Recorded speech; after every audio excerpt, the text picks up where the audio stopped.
Oke, bismillahirrahmanirrahim. Assalamualaikum warahmatullahi wabarakatuh. Perkenalkan, nama saya Davin Gablok Manakim. Saya mahasiswa jurusan Sistem dan Teknologi Informasi. Dan pada video kali ini, saya akan menjelaskan tentang proses rekonstruksi signal. Nah, video ini merupakan video lanjutan dari video sebelumnya yang penjelasan saya mengenai konvolusi, Nyquist rate, dan juga sampling gitu. Nah, sebelum kita mulai, mari kita mulai dulu ingat-ingat sedikit tentang apa sih, bukan apa sih, ada beberapa macam sih tuh tipe-tipe sinyal. Nah, gitu. Karena kan kalau kita pengen merekonstruksi signal, ya harus ada dong sinyal apa yang mau direkonstruksi gitu. Nah, pada kali ini sinyal yang mau direkonstruksi itu adalah sinyal dari sinyal digital kembali menjadi sinyal analog. Nah, kalau sinyal analog itu sinyalnya itu direpresentasiin sama fungsi yang sifatnya kontinu. Kalau misalkan sinyalnya digital itu dia direpresentasiin dengan fungsi dan grafik yang diskrit kayak gitu. Nah, terus kalau kita pengen ngekonversi sebuah sinyal analog ke digital, itu kalau bisa dilihat di gambar ini adalah proses dari yang tengah ke kanan. Nah, kalau yang kita lakuin kepada video kemarin, itu proses dari sebelah kiri sampai tengah, which is kayak kemarin tuh kita udah menginputin sebuah inputan sinyal, terus dimasukkan ke sebuah analog to digital converter, terus keluar deh hasil input sinyal diskritnya kayak gitu. Nanti yang pengen kita lakuin itu dari sinyal digital yang kita punya, pengen diubah dari digital ke analog converter, terus jadi sinyal analog lagi, kayak gitu-gitu. Nah, sebenarnya kalau dari untuk proses dari sinyal digital ke analog ini, dan dari analog ke digital juga perlu dilakukan 2 proses gitu. Yang pertama sampling dan kuantisasi, kayak gitu intinya. Ada 2 proses itu, kayak gitu. Yang udah kita lakuin itu kemarin adalah proses sampling kayak gitu. Nah, si sampling ini apa sih? Nah, secara matematis itu sampling itu merupakan sebuah teknik pemilihan individu dalam sebuah populasi untuk mengestimasi karakteristik dari populasi tersebut. Cuman kalau konteksnya dalam sistem multimedia gitu, kita bisa bilang sampling itu sebagai sebuah teknik yang digunakan untuk merekam informasi analog gitu menjadi bentuk diskritnya kayak gitu, dan ini tuh digunakan dengan cara mengambil potongan-potongan informasi secara periodik TS dengan, contoh gambarnya mungkin kayak gini dan, rumusnya seperti begini gitu teman-teman gitu ya. Jadi nanti hasil sinyal diskritnya itu merupakan hasil dari potongan-potongan sinyal analognya kayak gitu ya. Kita lanjut dulu. Nah, ini jelasan lebih matematisnya dari proses sampling. Intinya, kalau bisa kita lihat, sampling ini ya, kita akan mempunyai pertama sebuah message sinyal atau sinyal yang pengen kita sampling gitu. Nah, si sinyal sampling ini sebenarnya bisa kita transformasi, kepencet.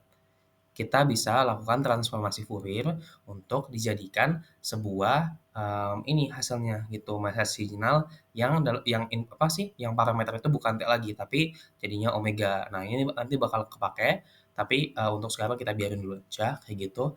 Nah, intinya adalah si message signal ini akan dikonvolusikan dengan sebuah sinyal diskrit nih kayak gini, si CT nih, sinyal diskrit ini, dan dikonvolusikan menghasilkan sebuah sinyal. Sinyal ini adalah sinyal sampling gitu yang merupakan hasil konvolusi dari message sinyal dan dari si sinyal diskritnya ini. Nanti hasilnya dari sinyal digitalnya yaitu si sampling signal ini kayak gitu. Dia itu merupakan proses sebuah konvolusi dari MT gitu sama si CT-nya kayak gitu. Nah, ini sebenarnya si ST ini, si sampling signal ini bisa juga kita, ubah dengan menggunakan Fourier transform menjadi parameternya omega gitu, bukan T lagi. Jadi nilainya itu S omega sama dengan 1/2 pi dalam kurung kotak M omega dikonvolusikan dengan dengan C omega gitu. Nah, sebenarnya, kalau buat sampling itu nggak bisa ngasal teman-teman. Kayaknya kemarin juga udah aku jelasin ya, cuman kita ulang lagi sedikit. Nah, jadi sebenarnya kalau mau nge-sampling itu ada syarat yang harus dipenuhi. Nah, syarat ini, kalau di konteks sistem multimedia biasanya disebut sebagai Nyquist rate gitu, yaitu sebuah kondisi yang cukup untuk merekonstruksi sinyal analog ketika nanti, udah diubah bentuknya ke digital gitu. Jadi kayak kalau kalian pengen ngubah dari analog ke digital, terus dari digital ke analog lagi, itu minimal ada sebuah syarat yang harus dipenuhi, yakni nilai frekuensi sinyalnya itu harus lebih besar, frekuensi samplingnya itu harus lebih besar sama dengan 2 kali frekuensi maksimumnya. Nah, Kalau misalkan dia, apa namanya, kalau dia itu sama dengan 2 kali lipatnya, itu dia minimum sampling-nya, kalau lebih oversampling. Nah, yang kita nggak mau ketika dia itu kurang dari, which is undersampling. Nah, nanti kalau misalkan, apa namanya, frekuensi sampling-nya lebih kecil, bakal terjadi aliasing, bisa dilihat di gambar yang ini tuh. Jadi, dari sinyal aslinya tuh kayak nggak mirip gitu, bener-bener, apa ya, ada yang hilang gitu, ada nilai-nilai yang tidak direpresentasikan, kayak gitu, ya.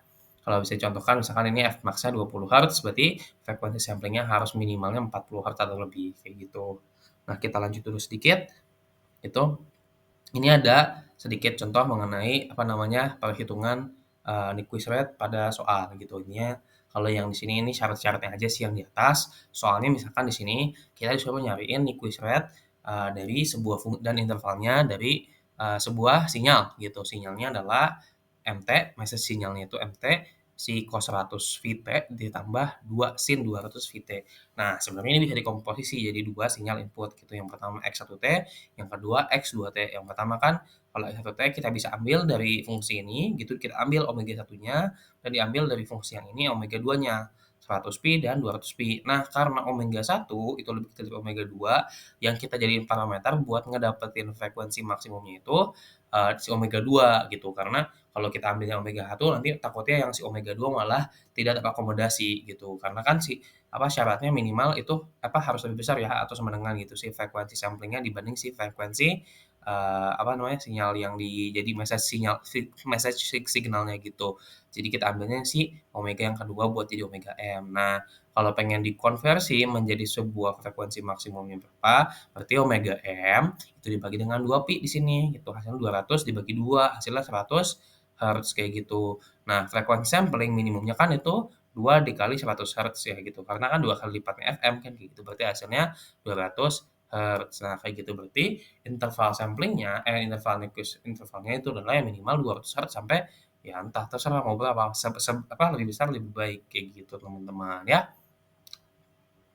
Kita lanjut dulu. Nah, ini sedikit contoh aja kalau misalkan ada sebuah fungsi Y sama dengan sin 100T, ini ada contoh-contoh gambar kalau misalkan ini yang, kondisi kalau misalkan dia undersampled gitu.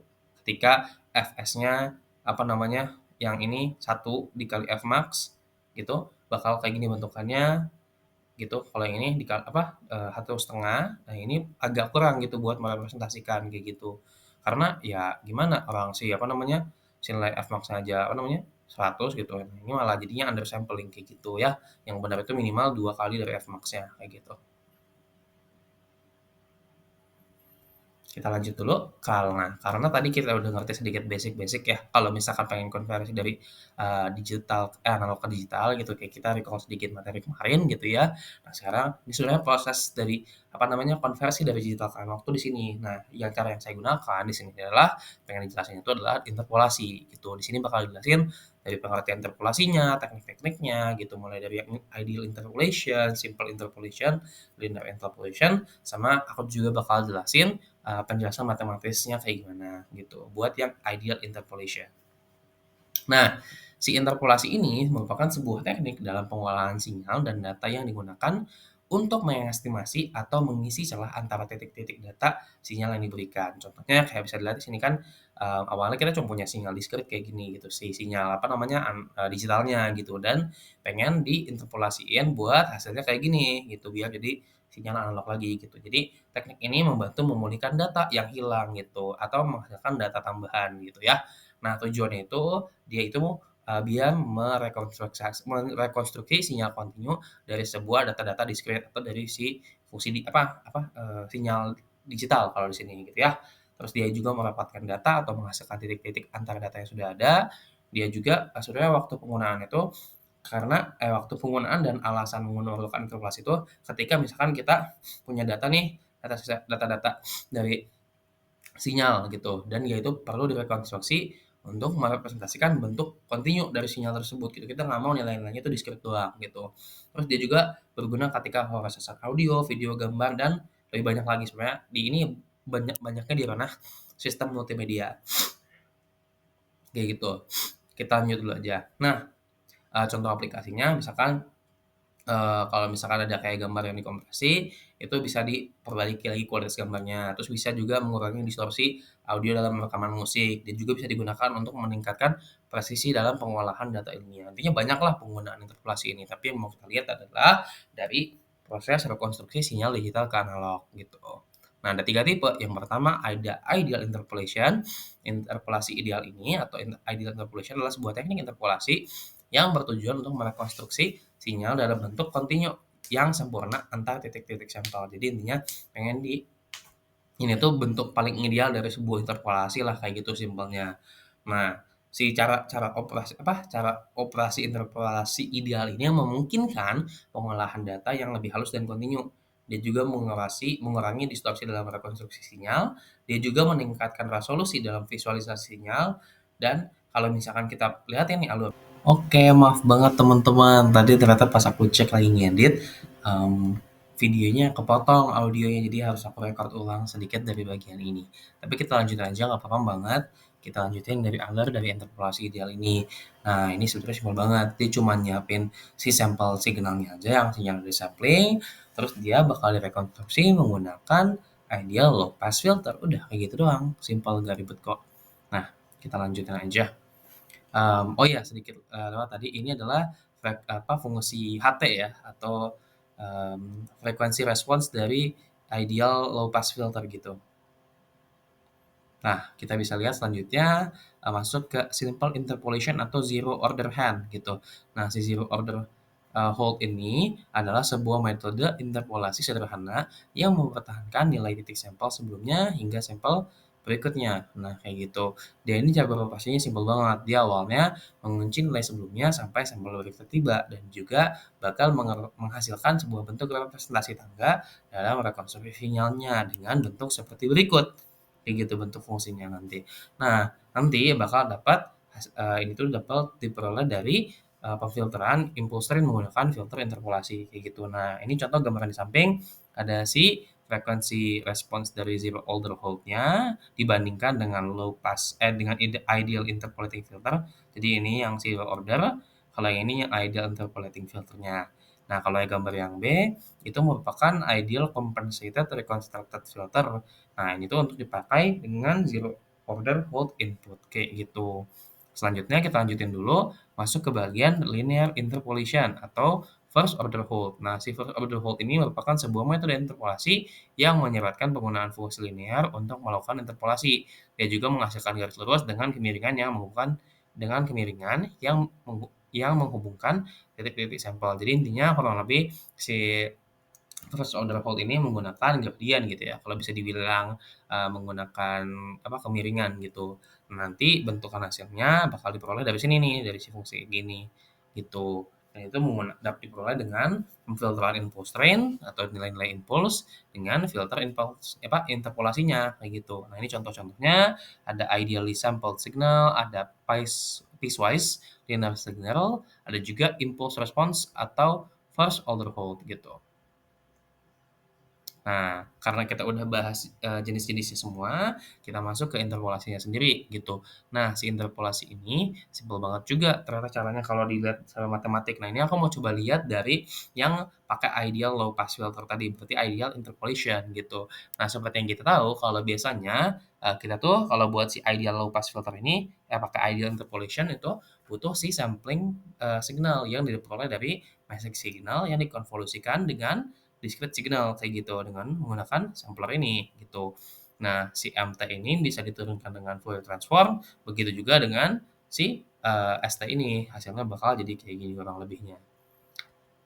Nah, kita bisa lihat kalau kita pengen lakukan interpolasi, tinggal dilepaskan dengan si low pass filter ini yang, si signal ST ini atau si signal, sampling ini dikonvolusikan dengan si HW gini atau merupakan Fourier transform dari si, si frekuensi low pass filternya gitu. Nah, nanti akan menghasilkan MRT atau si, reconstructed message signal-nya, kayak gitu. Kita lihat lagi selanjutnya. Nah, ternyata si MR ini, si reconstructed message signal ini bisa diturunkan menjadi, bisa ditransformasikan gitu maksudnya, transformasikan menjadi sebuah, apa namanya, fungsi yang inputannya omega gitu menggunakan Fourier transform. Dan setelah dilakukan seperti itu, akan didapatkan sebuah fungsi seperti ini, H omega sama dengan MR omega dibagi S omega, yang tandanya MR omega itu merupakan hasil konvolusi dari H omega dan S omega, kayak gitu. Nah, bisa kita lihat, kalau nilai si H omega ini nilainya angka 0 sampai, min WC gitu, dari minus hingga omega C ya, bukan WC. Terus dari omega C sampai hingga itu nilainya juga 0, tapi dari omega C sampai omega C, dia nilainya TS gitu. Dan kalau dia itu dikonvolusikan dengan sebuah signal, apa namanya, SW ini, which is yang bakal bentukannya kayak gini. Nah, si SW ini kan nilai-nilainya dari minus omega sama, omega sampai omega C itu nilainya 1/TS. Makanya hasilnya itu nanti di sini akan dari 0 menaik terus sampai 1 dan dari 1 merambat terus sampai 0, dari range minus omega M sampai omega M gitu. Makanya ketika dikonvolusikan, 2 signal ini H omega dengan S omega hasilnya M omega kayak gitu, yang bentukannya seperti ini, kayak gitu. Nah, kita lanjut. Ini ada contoh dari interpolasi. Misalkan ada contoh MT-nya seperti itu, 10 kali sin 100 pi, disampling dengan 300 Hz, dan direkonstruksi dengan signal dengan ideal pass filter dengan frekuensi cutoff-nya 150, kayak gitu. Sekarang mintanya itu adalah frekuensi yang ada pada sinyal rekonstruksinya, kayak gitu. Nah, yang pertama yang bisa kita lakukan itu mengambil nilai omega M untuk mendapatkan frekuensi maksimumnya, kayak gitu. Bisa dilihat di sini dia, dapat FM-nya itu dari, matriks signalnya itu kan dari awalnya omega M-nya 400 pi, tinggal dibagi 2 pi, hasilnya 200 pi, dapat FM-nya, kayak gitu. Nah, berarti, apa namanya, sekarang kita juga dapatkan dari soal itu ada FC sebesar 150 Hz gitu. Berarti nanti nilai yang nilai yang bakal masuk di si apa namanya, sinyal dari rekonstruksi itu cuman nilai dari 150 Hz sampai minus 150 Hz kayak gitu, sinyal-sinyal yang mungkin masuk. Terus dari soal juga kita bisa dapatkan sebuah frekuensi samplingnya itu 300 Hz dari soal gitu bisa kita dapatkan. Nah, untuk menghitung nilai-nilai yang bisa masuk, kita tinggal gunakan aja rumus ini, N dikali Fs plus minus Fm gitu. Kita masukkan N-nya dari -1, 0, sampai 1 gitu, kayak di apa namanya, slide sebelumnya kan nilainya juga bakal kayak gitu tuh, dari nilainya 0 ke 1, ini -1 lagi gitu. Pokoknya yang kita ambil dari -1 sampai 1 kayak gitu ya ambilannya, itu nilai-nilai N-nya gitu. Kita cobain aja langsung masukin, kalau misalkan 0, dia bakal dapatnya plus minus 200 Hz, tapi dua-duanya nggak masuk ke range ini, makanya nggak boleh. Kalau kita ambil satu, yang masuk cuma yang 100 Hz, dan kalau kita ambil min satu, nilai yang masuk cuma minus 100 Hz. Berarti hasil nilai-nilai yang masuk adalah cuma min 100 dan 100, which is kalau di jawaban yang ini adalah jawaban B, kayak gitu. Oke, nah ini daftar pustaka yang aku pakai, buat, apa namanya, menjelaskan ini semua, bisa dari channel YouTube Naso Academy dan, bisa dilihat lagi channel-nya seperti apa, gitu. Kurang lebih seperti itu dulu penjelasan untuk rekonstruksi sinyal kali ini. Sampai jumpa di video berikutnya. Bye-bye.